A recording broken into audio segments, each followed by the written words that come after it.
Check, check, check, check, Benny, check. Check, check, check.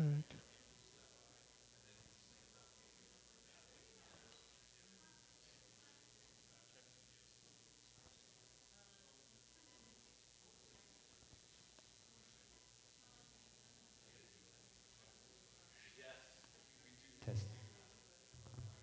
Check, check, check. All right. I'm going to harass you guys since we got some familiar faces. Welcome back.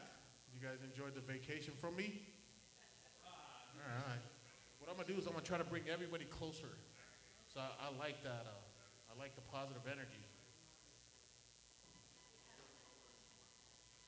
Okay, now that we've waited for Jane, now we can oh, Jane, hey, welcome aboard. Welcome, welcome. Is this too loud for everybody, or does it sound okay? Yeah? You guys want to get closer? You guys comfortable where you are? You're comfortable? You can see? All right, well, my name is Freddie. I am a director here at the Altadena Design Works. This is our first since the unveiling. We'll get a few more stragglers. Welcome to the new place. This will be our 9th workshop. Gonna kind of restart things again and kind of start the ABCs. But today we've got some incredible guests, incredible speakers, and I'm gonna kick right off with our general introduction and welcoming by Mr. Chris Holden.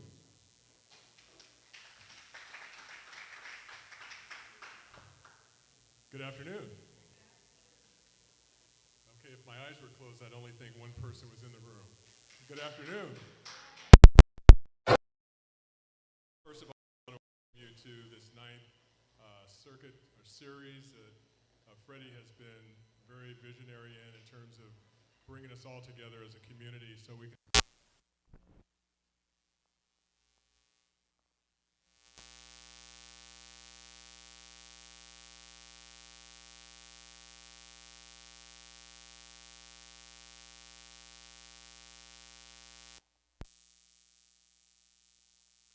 to get the information and have our panelists present.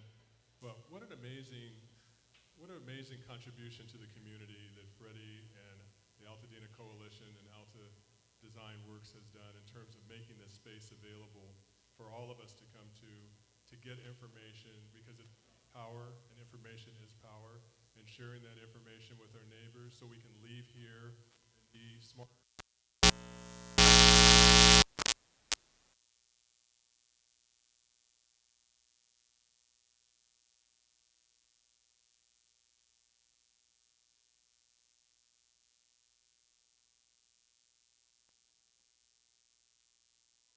So that they can be encouraged that there's an opportunity and a pathway that will be easily laid out that we can all participate in. So I want to thank you for the vision of taking the space and making it for the community to use and have access to, because that's a really big thing and that's a major contribution, and nothing like this has existed before today that you've done it, so congratulations.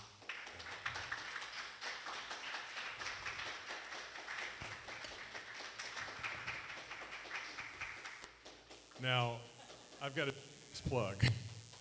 And the shameless plug is for 26 years, I've held a block party when I was on the city council, and then again when I was in the state assembly. We'll have a layout, but what it's also designed to do is it bring you together as well. And we'll have resources. It's really this focus. Am I standing in a not so great area? I don't want to keep going in and out. What this represents is an opportunity for the community to come together and actually celebrate itself, its resilience. Altadena is an amazing community, as all of you know, and we very much enjoyed being able over the years to provide resources and family fun, music, classic car, classic motorcycles, whatever you're interested in, but it's about community. And so we're going to have the Altadena Farmers Market, which is going to be the central piece to give us an opportunity to support the small businesses in Altadena who've been struggling. The town hall, I'm sorry, the block party is on September the 27th, and it's 2 in the afternoon to 6 in the evening. And we will have a lot of activities, also a rebuild section. So we have various sections, rebuild, wellness, and self-care. We'll also have the farmer's market and food court, music and entertainment, bouncers for the kids, and also a game truck and other things that'll be there for the community to be able to take part in. So on behalf of LA Fire Justice and all the folks here in our team, we want to say thank you. And we're here for you as well, and anything we can do to help you out on the legal front of addressing the issues with Southern California Edison, we stand ready to do that. And Freddie, without further ado, I'll turn it back over to you. Thank you for being here. Thank you, Mr. Holden. I'll see you at the block party. So, like Mr. Holden said, we created this space for the community, and one of our partnerships is called Connect LA, which is 210 of the top mental health professionals. And the first series here is with Trauma Resource Institute, and these are going to be some incredible free programming. One of them in this project, just in case you have a teenager or a kid, is seniors who lost their home and lost their memories. We're going to partner with a kid from a high school, and they're going to kind of recreate those memories through art and things like that. So we're going to get you more of the details, but it's going to be really, really incredible and really special. So lots of this programming is going to be available. A lot of us have suffered through trauma, and we want to ensure that we're here for you with different resources.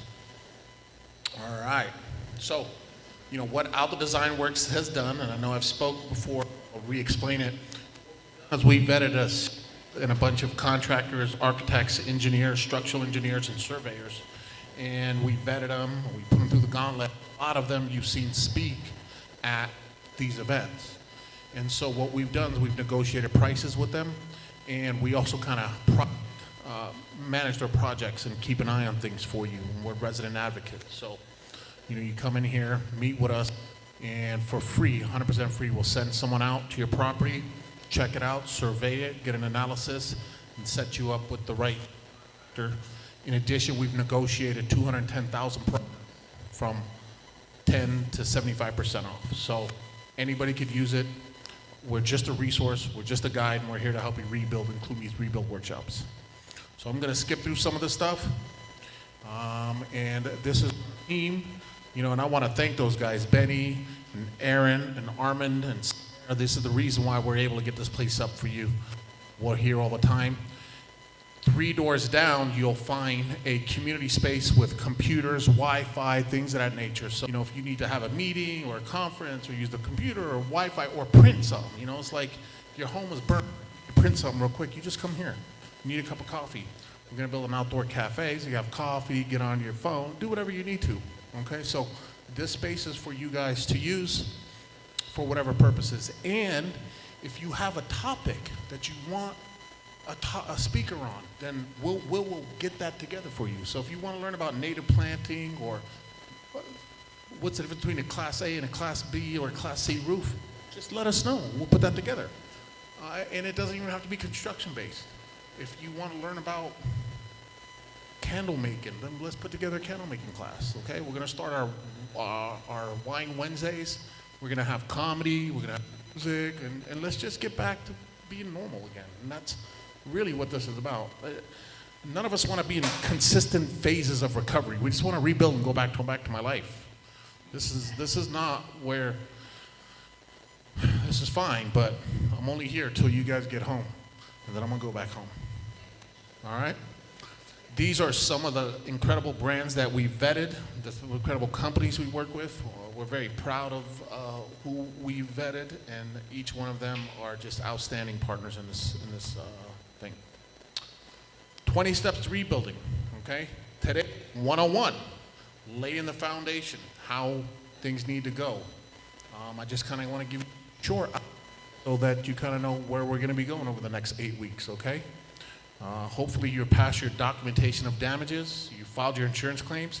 I know that I'm partnering with LA Fire Justice on additional insurance claim workshops for you guys for free, because there's a lot of money left in mitigation, maybe 10, 20%. So, if you got 5, 6, 700,000, there may be another $140,000 there. And a guy named Harold, who's a genius at this. So we're gonna get him back over here, maybe not on a day like this, maybe we'll set it a Wednesday, and we'll just do insurance, for those of you who are still over there, okay? Then you come in your temporary safety measures. You secure the site, remove all the hazards. A lot of that's been done by the Army Corps. You may have some residual stuff. And then you can get out there and hire your professionals. We like to vet them for you. If you know someone you really like, you can put them through the gauntlet here. We've got professionals here who is an expert witness in cases on construction damages, construction negligence, things of that nature. A guy like this sits on our panel who'll review it, review his work, and take a look at his bids and estimates. And some of us may help you with some negotiations on that. So if you don't see a contractor or builder from this group, but you have one you like, feel free to come in. We'll give you a bid so you can at least compare it to his bid. Or use it as leverage and say, hey, these guys will do it at this price, would you match it? So any way that we can help you get to the next level, that's what we're here for, okay? Site surveys, okay? We had a lot of burn. You may not have ever really known where your property lines are. And some of those you need to get done, right, Mr. Litigator? And get that correctly and get those filed so something does happen, or the setbacks or things of that nature, you're not gonna have issues down the road, okay? Have anybody at the survey phase of their life yet? All right. Okay. Then design. Design and approvals. We've got Aaron Brummer. I like saying it. He's got a master's in architecture from Harvard. These are the type of guys that you want to look for. Your architect is your best friend. They should be your buddy. They should be your partner in crime throughout this process. They should embody your vision. They should embody your dream. They are the ones who are going to walk you through it. The builder just builds what the architect tells him to. So a lot of people blame the builder. No, blame the designer. So those are the type of things. Then structural engineering, permits and approvals, and then finalize the construction documents, okay? Giving you just a quick outline so we know where we're going to be going over the next 8 weeks. And your selection of your contractor and builder. We had the Department of Consumer Affairs here early on, what to look for, questions to ask, things you need to understand. Your financing should really be done way in advance, okay? I know you have your insurance claims, and I know that you potentially have an SBA. We had 4 wins from SBA. Did you get a loan? How to implement those dollars? How, if you didn't get the loan, how to ask for it now, because he gave you guys incredible tips on how that's going to work for it. And your construction schedule. We have project manager Benny Blanco who's kind of going to go through your construction schedule and how things are going to go. Your site prep and utilities, grading, temporary power and sewer hookups. This stuff you may not want to learn. A lot of this stuff, we're not built to learn this, but you should know where things are, so when you're hearing about a delay, you're like, well, let me find out what that real delay is. This way you're not being tricked or fooled or things of that nature. A good project manager should send you pictures every week. Here's where we're at. Make sure when you ask your construction guy, how are things going? At what point do I gotta release money? Make sure your contract says only after it's finally reviewed and approved by the permit. And then those cash gets released. Also have an exit clause in your contract so that if it doesn't work out, maybe on phase 2, you're at framing and you can exit out of that contract. Because it's like a marriage. You shouldn't be stuck with this guy. The guy's gonna build your forever home. So make sure that you are happy and you have an exit clause. It's like, all right, it's not working. At the end of framing, we'll separate and we'll part our ways. Foundation of framing, mechanical exterior work, and interior build out. So I wanna bring on a phenomenal guy and make sure he's here.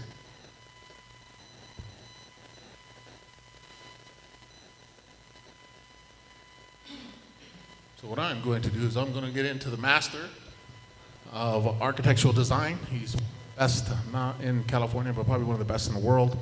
He is the founder and principal of Aaron Brummer Associates. He has a dual master degrees, Master of Architecture from Harvard University, 20 years experience in architectural planning and development. His expertise in residential, commercial, and community-based projects, and his portfolio includes everything.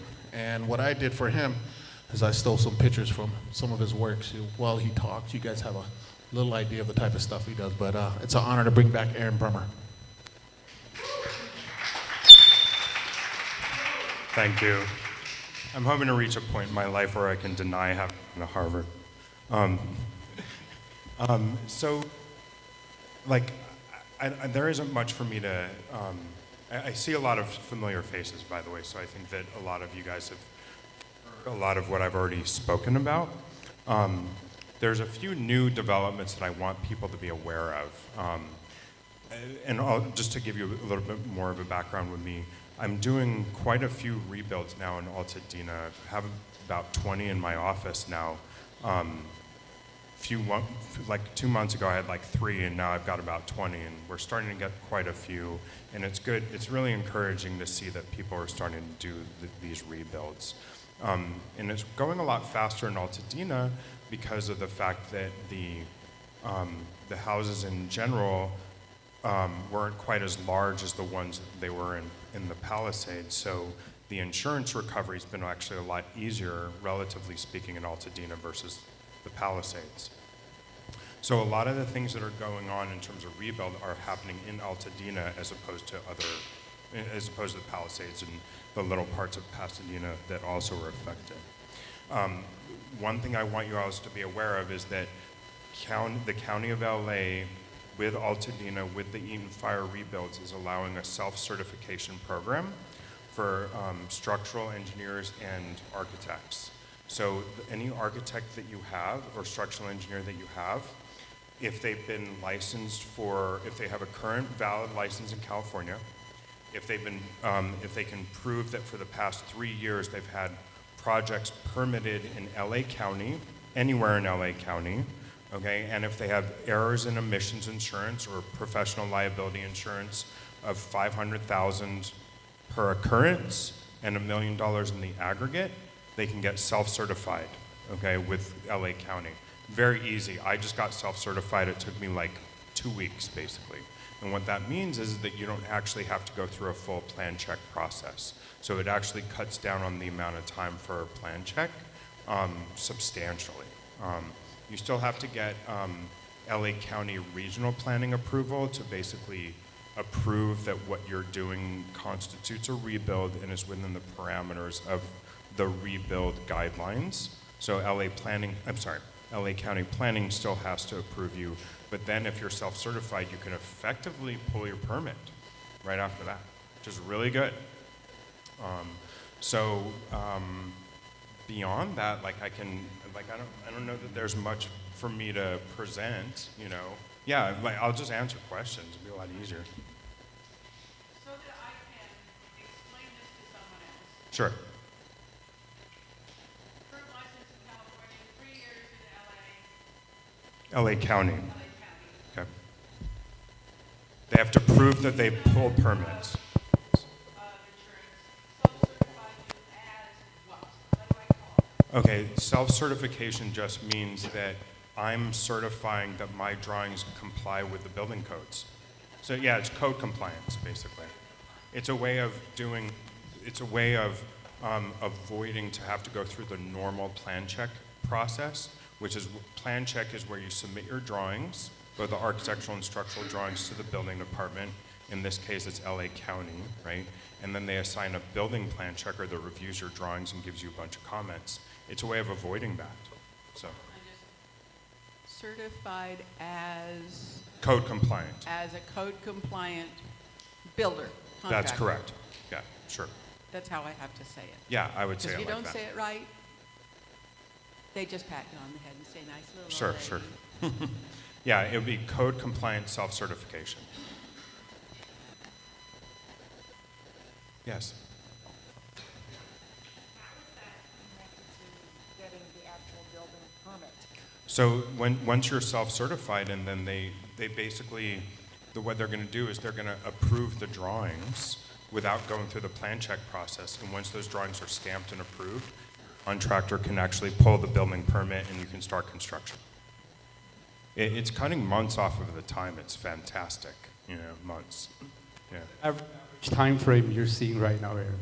Yeah, I mean, for the plan check process, if you have to go through it, it's taking about 2 months or so, you know. which actually isn't that bad, normally speaking, but if you don't have to go through it, like, it's great, you know. But the projects that I've had to get plan checked have taken I would say about 3 weeks to get our comments back, and then about a month or so to make the comments and get it resubmitted. Yes.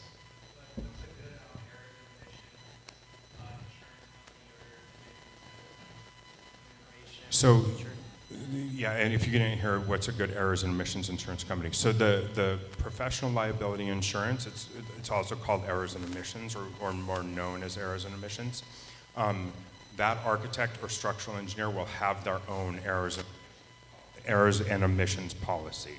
So they get their own insurance company to do it, you know. And they should have that anyways, you know, even if they don't. Even if they're not self-certifying, you want them to have at least 500,000 per occurrence.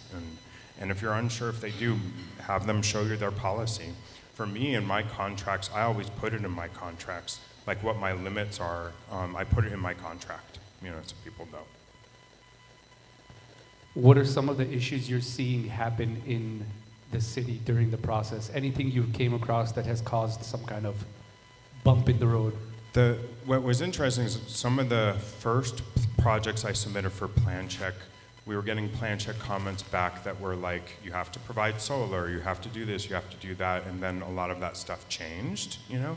So now you don't have to provide solar, which is great. You do have to make your buildings solar ready, and you have to make them electric ready, meaning that you can still do gas appliances, but the county is making you actually wire everything so that it can be all electric in the future. That's really it, you know. The other thing that you have to know, and one way to figure this out early on, is either with your architect or do it yourself. Go to 464 West Woodbury to the one-stop shop, find out if the county is going to require a soils report, and if they're going to require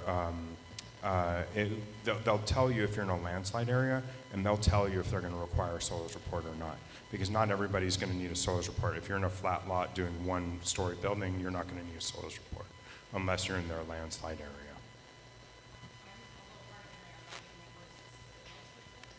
Soils, yeah, soils.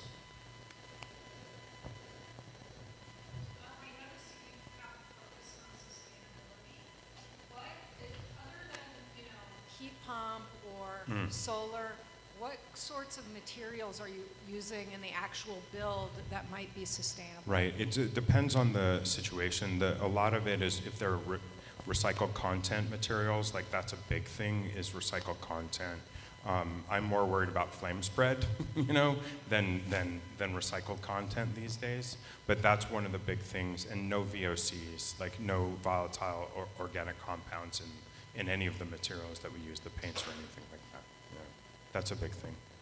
So you mentioned having your property solar ready as well as electric ready. Like, does that add a significant cost? No. And does it like change like materials? Like, do you need a special Nothing. breaker or wires? All it is just running some conduits. You know, that's all it is. Yeah, it's complete. It's very.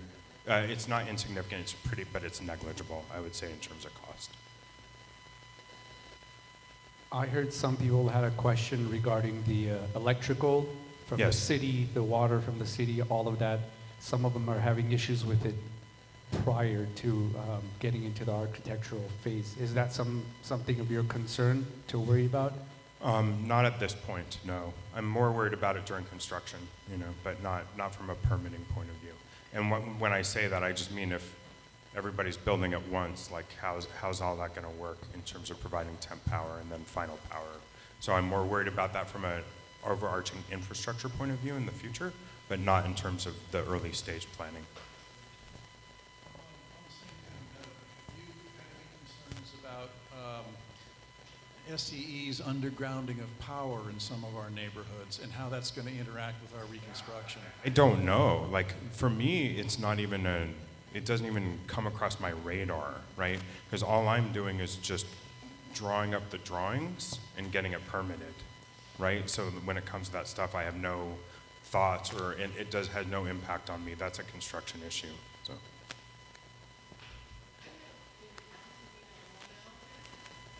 Past, we had a problem with water, and our water system is very poor, and it's not a lot of water. We don't have a lot of pressure. Correct. Have they done something about that? I don't know. And Yeah. see, that's gonna be a problem. How are they gonna require us to have, what do they call it, for you to have the water sprinklers or whatever? Yeah, to have fire sprinklers. Yeah. So the fire sprinklers don't necessarily have to, a fire sprinkler system in a domestic situation, a single-family house, is just basically an additional pipe that runs through, and it has a little bit of pressure in it, but it's not the same as like a commercial fire sprinkler system. So it shouldn't have, it wouldn't be that big of a deal as far as I'm concerned. What happened? I'm sorry. Okay. Also, our gas lines, gas meters has been removed from our house, the property, but we still have some gas leaks, and the gas company is telling us that all the gas lines are cut off. But when we had the opening of the park up there, Uh-huh. I was standing by someone who's in position where they can tell that there's a gas problem. I says, now you can smell this smell, so why are you acting like it doesn't exist? But our gas, we had, before the fire, we had a gas problem. So what are they doing about that? Because those are concerns and big issues, because if those lines are still underneath the ground and we're building and someone mess around and hit one of those lines that are really there, whatever is going on under the ground, that could be a bigger problem. Sure, understood, yeah. But I'm an architect. I got nothing to do with it. I draw stuff. That's a construction issue. Oh, just a note that they just started undergrounding the power on our street That's great. near Rubio Canyon today or this week. It was totally unexpected. They were like, oh, it's going to start whenever, a couple months. And then they were like, oh, no, we're here doing it. I suspect it's also going to be done in some kind of unpredictable, random way. You know, like Very. I'm sure that that's how it's going to work out.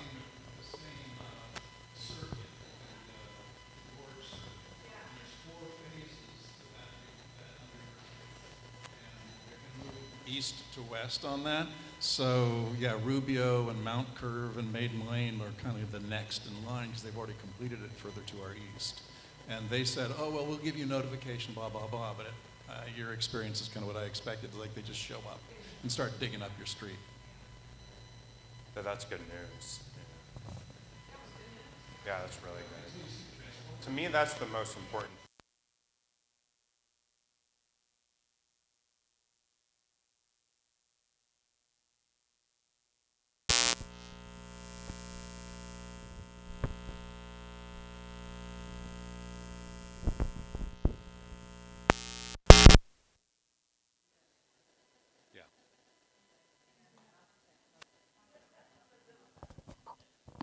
This might not be a question for you, but do you know for the roads, like if they're all getting all cracked up with like machinery and stuff like that, are the neighbors, is the city gonna be responsible for that? I have no idea. Yeah, I don't know. I'm sorry. Probably like long term, yeah. Some of the questions that popped up was, is electric mandatory, or can they still use gas? No, you can still use gas. You can still use gas appliances, and if you have a fireplace that you want to put in, it has to be a gas fireplace. It has to be direct vent, fully enclosed gas fireplace. But yeah, you can do that. What do you recommend everyone here to look out for when they're talking to architects? What are some of the things to be careful from? So the biggest, so basic stuff. Are they licensed? Okay, do they have a valid California license? Okay, or are they farming out their stamp? Like, are they, like, there's like this whole kind of, I would say, strata of drafting services that I would stay away from. Because what they do, they're usually not licensed services. They usually just, they're called like easy plans or plans are us, like those kinds of places, stay away from them, you know, because they're usually farming out their, they don't do a very good job, but they are also farm out their license. They'll have some plan stamper stamp their drawings. So number one, make sure that they're like a good, you know, reputable, licensed practice. Two, check their errors and emissions insurance. Make sure they've got 500,000 per occurrence minimum with, you know, $1 million aggregate is usually the kind of like a low-level insurance.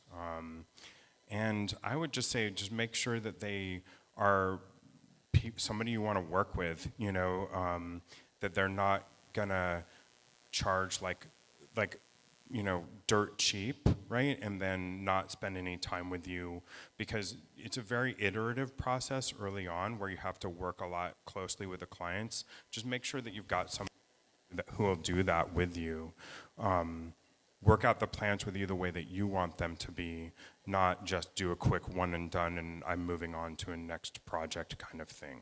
And usually the architects that are like super cheap, you know, that's their mentality, is they're trying to get as much volume as they possibly can, so they'll charge you like $5,000 or whatever. But they'll meet with you once, drop the plan, and then move on to the next project. So you just gotta be careful of that, I would say, you know. Is it required, oh, hold on. Maybe I'll finish my question. Is it required to be licensed in California to be able to draw drawings? No, it's not a requirement, not for single family. You don't have to. And if you're not sure, but you can go to the California Architect Board's website, but it tells you which projects require a licensed architect and which ones don't. The single family residence in California, you do not have to have a licensed architect do it. I just wouldn't recommend it, you know, I wouldn't recommend it. But safe to say, if there is a architect that isn't licensed, but they're doing great work, they are Yes. technically okay to. Absolutely, yeah, Okay, absolutely. 'cause Just make sure they've got the errors and emissions insurance. Okay. That's the important thing, right? The license isn't the most critical factor. I would say the errors and emissions is the more critical factor there, you know? I'm asking these, we've been asked these, so I'm kind of like sharing with you guys some of the questions that we, you know, asked. There are a lot of architects out there who've been practicing for like a long time, 30, 40 years, right? And when licensing was way different back then, and they just never got around to doing it, you know? Like, and that's okay, you know, that's okay. It's somebody who's fresh out of school, like, don't even think about it, right? But if somebody's got a lot of experience and for whatever reason they don't have their license, fine, you know, so. I have two questions.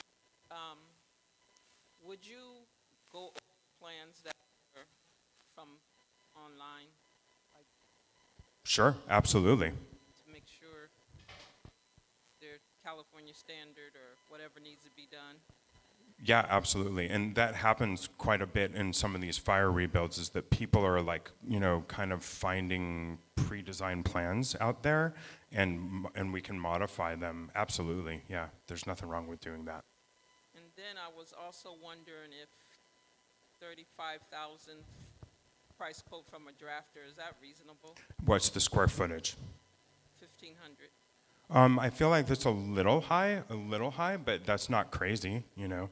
Like I think that the ones that I'm doing that are, like, I've got a price list, which I can't really remember, but I think that for the ones that I'm doing that are like 1,500 square feet and less, I charge 25,000, I believe. That's just for the architectural drawings and permitting. The structural engineer is charging 5,000, and that's about it. That's about all you have to pay for, unless you have to get a survey or a soils report, okay? Can you give an approximate cost what it would be to tweak somebody else's plans from online? It's a little bit hard for me to say that off the cuff, yeah. But you and I can talk about that separately. Feel free to, you know, also get in touch with Aaron and ask. This is the point. We do all this stuff so everybody can ask your questions and get to know people and get to know And you know, also, your answers. just want to reiterate, like, I'm not here to drum up work for myself, okay? Like, that's not what this is about at all. I just want to be a resource for you, help you out. Like, I'm telling you this stuff as if you were my friend, not as somebody who I'm trying to get work from, you know? I absolutely welcome it, you know, and I want to help out. That's why I'm taking on these projects. But I'm here as like a resource for you, I'm not doing this as an opportunistic thing, okay?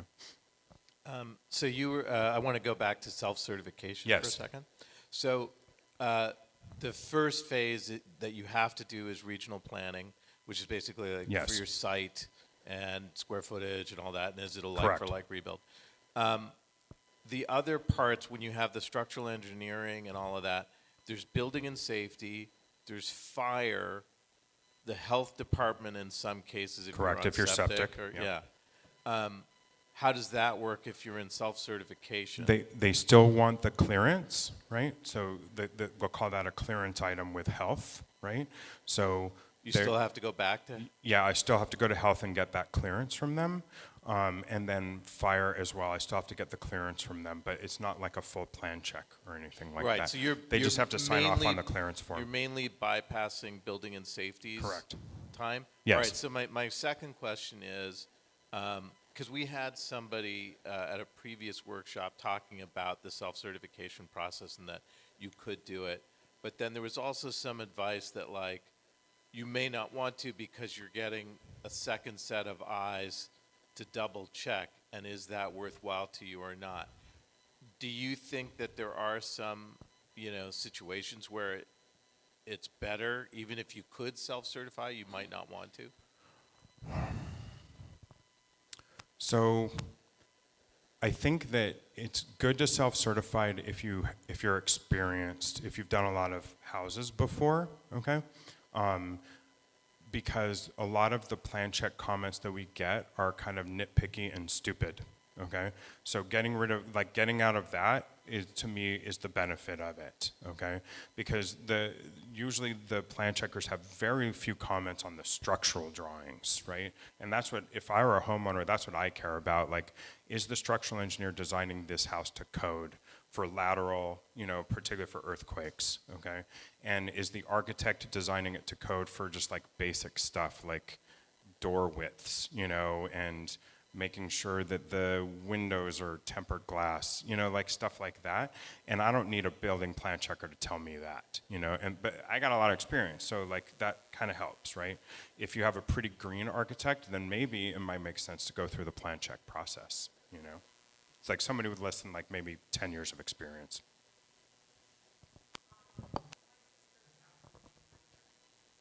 Got it.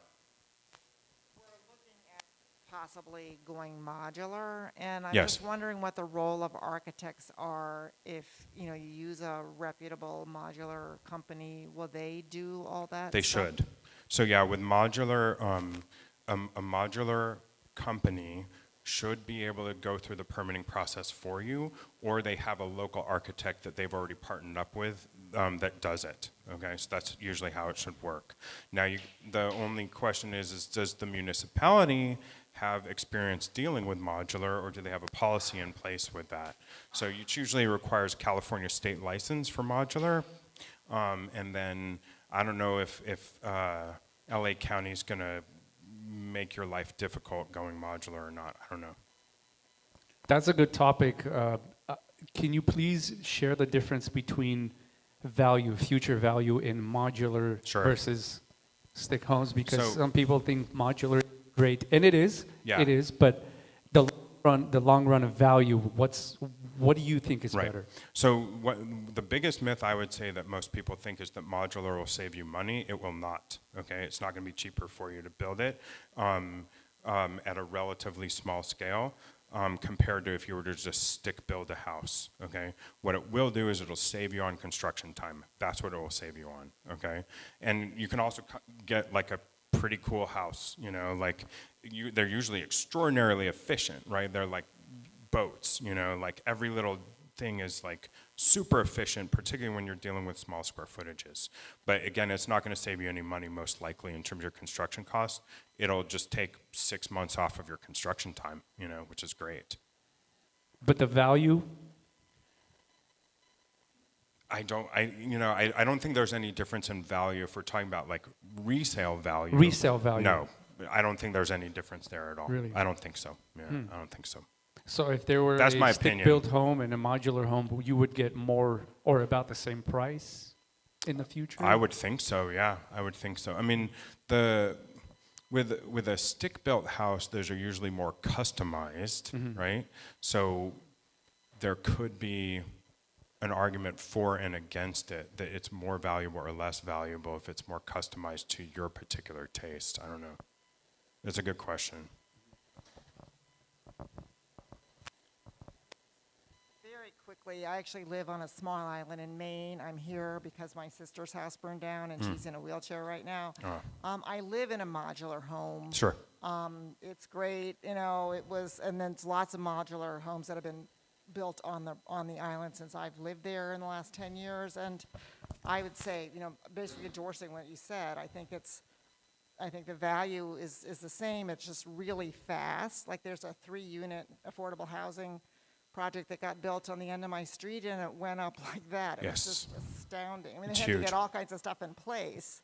But once the foundation was in place, they got these things delivered, they put them in place, they shingled the roof, and it just was like, it was occupied in a few months. It was just incredible. Yeah, and there could be a good argument for doing modular if you have 1,000 houses being built at once on the same block or whatever. You don't have to have a crew out there. Like you can just bring it up on a truck, install it, and then you're out of there in 7 days. That there's a good argument to be made there. So. All right, that was fantastic. Let's give a round of applause for Aaron. And Thank you. I'll stick around afterwards if people have questions, okay? All right, we do got a very special secret guest today. He is a 43-year contractor. He's also an expert witness and testifies in court. He is also a construction author, and it's an honor and a pleasure to have Jamil Sokar.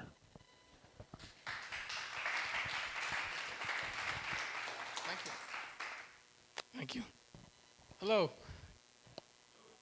Well, just a brief background. I have a degree in civil engineering, but I've been in construction for 42 years. And right now my business is construction management, consulting, and claims.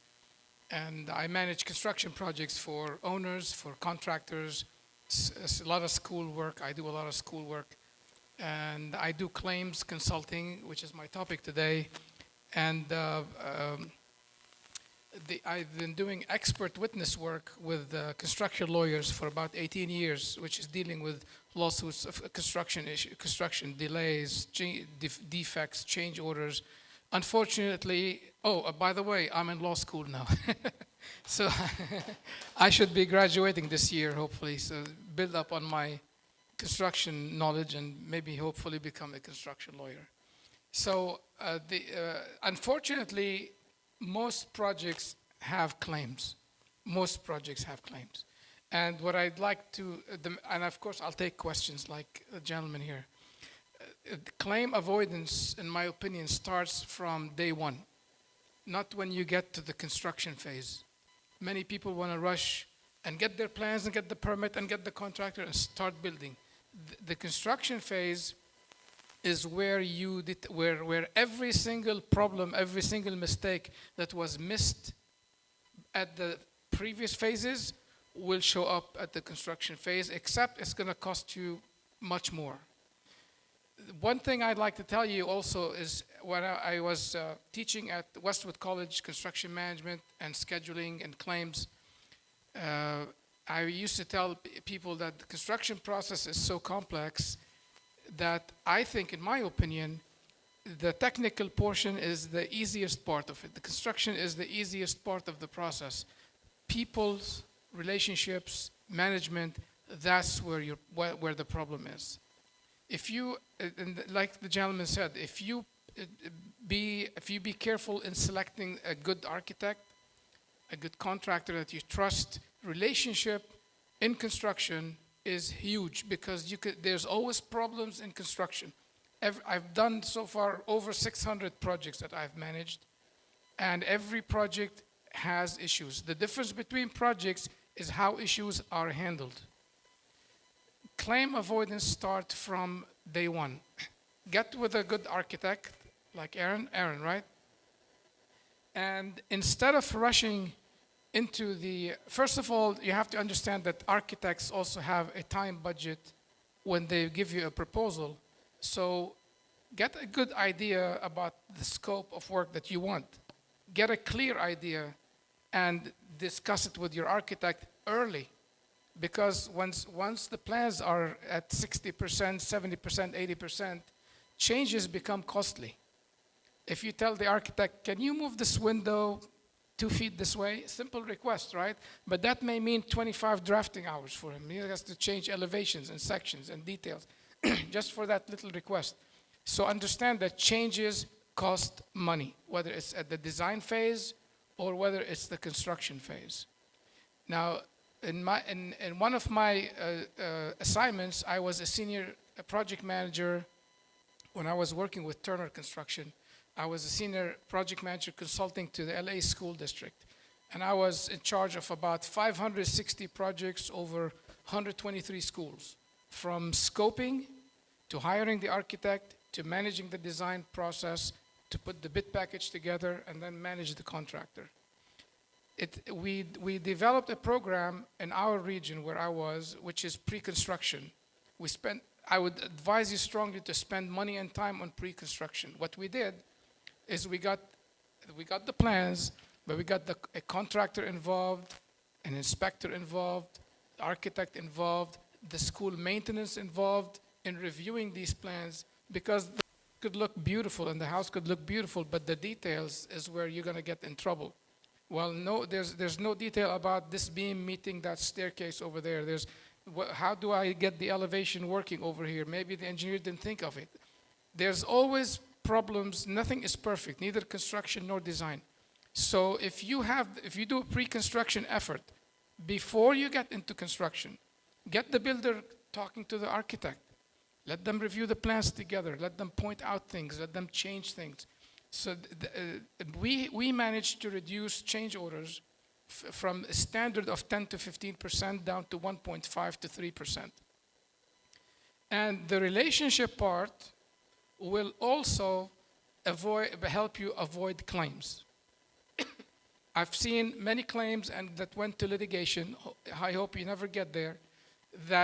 And I'm sitting there in the arbitration or in court or somewhere, and I'm thinking, God, I could have solved this in 5 minutes. Right now, there's $500,000 in legal fees and tension, and sometimes, believe it or not, relationships and egos play a big part. I had a claim for a house in Bel Air. The house owner just wanted to drive the contractor. She wants to tell him what to do, when to do it, how to do it, do this, do that first, stop here, go there, talk about construction delays. I've been analyzing construction delays for over 30 years, and as an expert, as 18 years. When you interfere with the means and methods of contractors or their efficiency in doing work, there's going to be delays, there's going to be claims. And if you're lucky and you have a good contractor that will work with you, fine, and you can solve them. That's why relationships is good. So, pre-construction, spend some time on it. Get your contractor that you trust to work with your architect that you trust and say, look, before we put this thing out there, I want you guys to get together, review the plans, see what's missing, see what potential problems you have.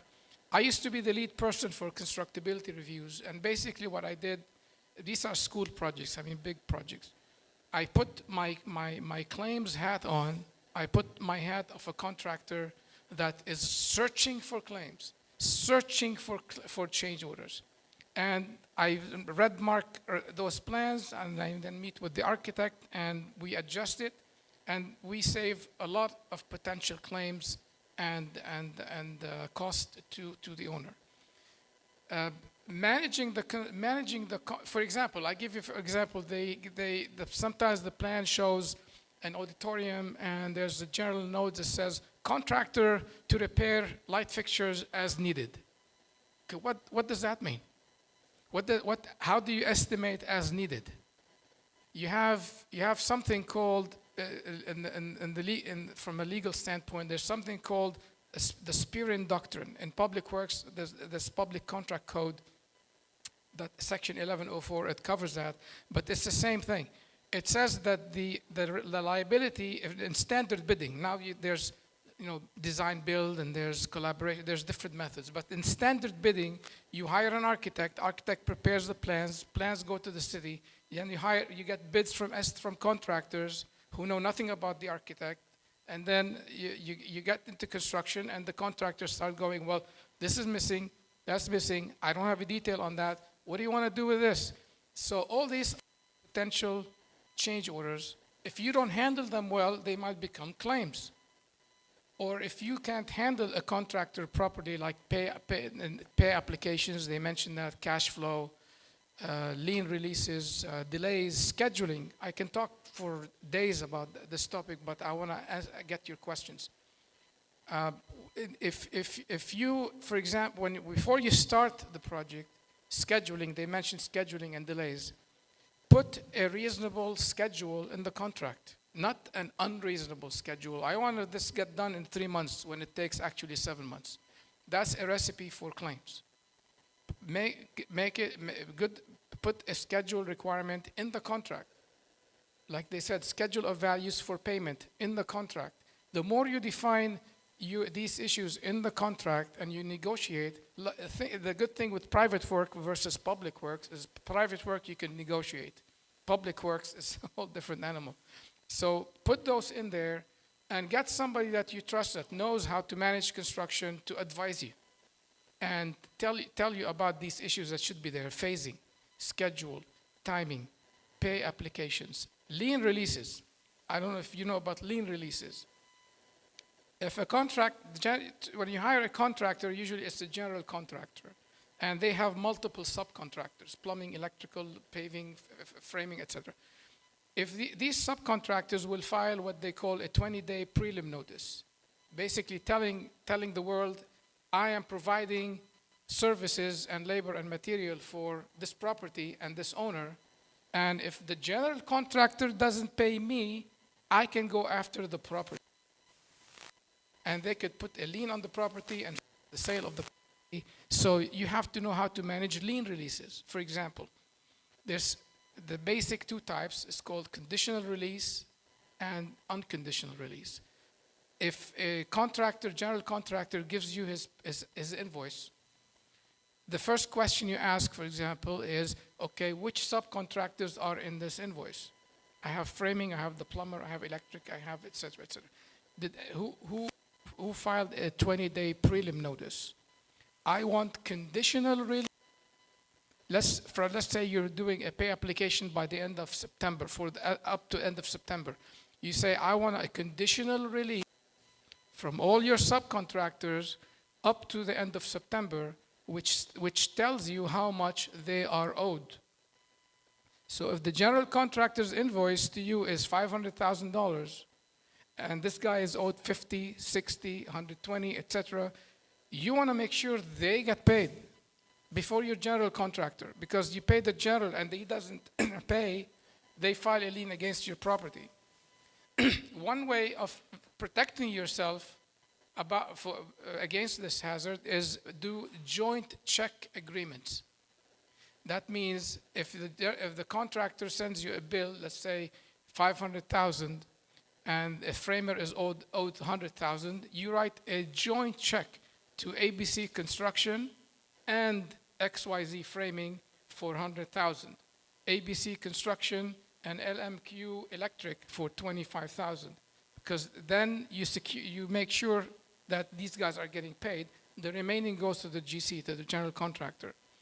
Now, for the following pay application, you ask for 2 things: an unconditional release for the payments that were paid, and a conditional release for the new month.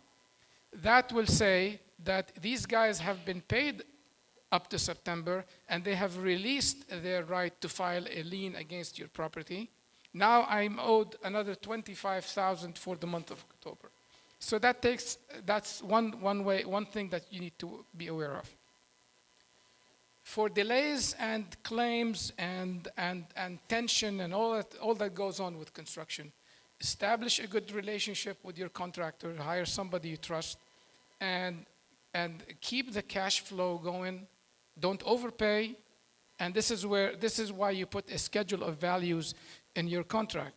When you're done with framing, I'll pay you 100,000. When you're done with the electric, I'll add another 50,000. When you're done with rough grading, I'll do this. And this will be the basis for their invoicing. And this is one way of, and the schedule. If the project needs a year to build, it needs a year to build. You want to put it on paper for 4 months, you're setting yourself up for delay claims and tension on the job. So the contractors have a lot of money at stake, and they are always anxious because by the time they give you their invoice and you pay them, they've already paid for material, they paid for labor, and now they have to wait a month to get paid.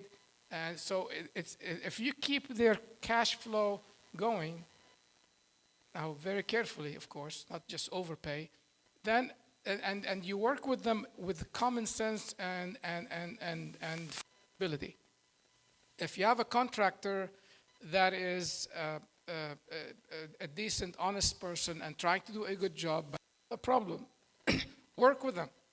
Work with them to solve it. They'll appreciate it so much that the next problem, they'll do it without even asking. They'll solve it for you. If the contractor feels that the owner is out to get them, then every single issue becomes a potential claim and becomes a huge thing. I've managed hundreds of projects, and if I establish a relationship, I'll give you an example. This is a good example. When I was managing LAUSD projects, they had a program called bulk purchase. That means they decided that instead of contractors buying the air conditioning units, we're going to buy it for all of them, and you don't have to bid air conditioning units. We're getting discount. We save money this way. Okay, fine. But it turned out to be a big loser because they had problems with payments with the air conditioning supplier. The air conditioning supplier said, I'm not giving you a single unit to any of your schools. Now I have hundreds of schools in the valley with the heats of summer, with politicians promising air conditioning. Now they can't get units. So one of my projects, I was probably the only one who managed to get units. I talked to the supplier of the air conditioning units, and they said, I'm not giving the school district anything until they pay my invoices. I said, well, what can we do here? I have a project, and in the valley it's hot, and well, if you get them to pay for my units, I'll work with you, okay? Getting a check from LAUSD is like getting a shrimp from the bottom of the ocean. So I went to my contractor. I am the owner's representative in that capacity. I went to my contractor, who was supposed to be on the other side. Because I established a relationship of trust with the contractor, 100%, he agreed to cut a check to the supplier of $10,000. I told him, look, if you cut it to the supplier, I'll change for that. He got a check, $10,000. We sent it to the supplier, them air conditioning units. That was the only school at the time that got units. And there's going to be problems, I'm telling you, I promise you, there's going to be problems during construction and complications. The best thing you could do to avoid claims and disputes is to work with the contractor saying, okay, what's the problem? How do I solve it? What do you need? I'm assuming you're dealing with a decent person. I'm not talking, if you know that you're dealing with a crook, that's a different situation.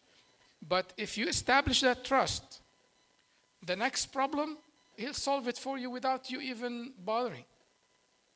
For example,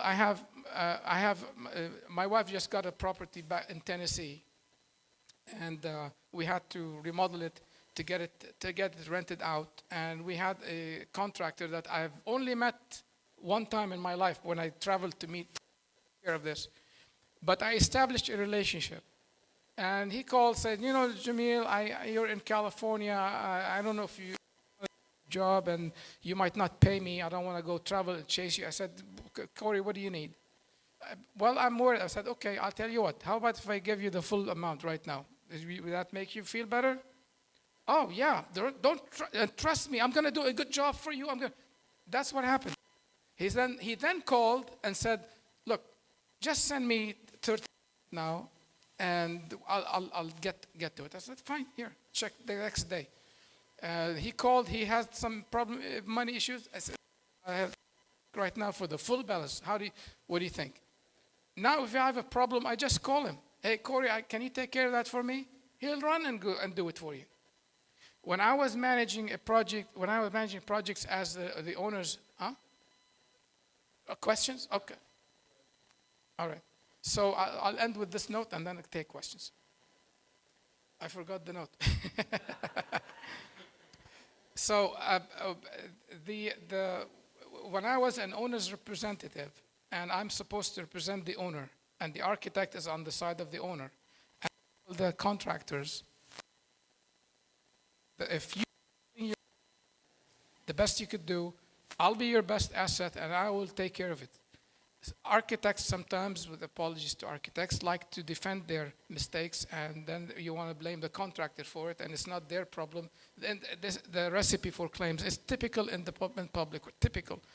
I have no problem in front of my architect who is on my side telling him, look, it's okay, this was missed, it's an error, it happens. Contractor, give me a price for it. When the contractor feels this guy is being fair and is not going to stick it to him, for you.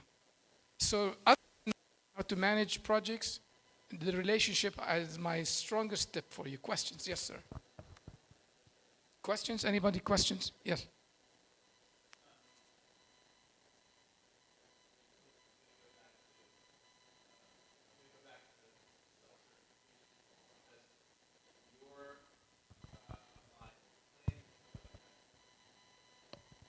All right. Do you think that there is an issue if you go through a self-certification process and you don't have, building and planning involved? And again, I take the point is fair that you don't want to get nitpicked, and have the process drag out. But do you think that self-certification in our case, as we're doing fire rebuilds, is potentially a problem down the road because we're trying to move fast to rebuild, but we may be not taking the time to do what you're saying and make sure that all these problems are ironed out before we get to construction, and does that then lead to potential claims? Yes. If there's a process to speed up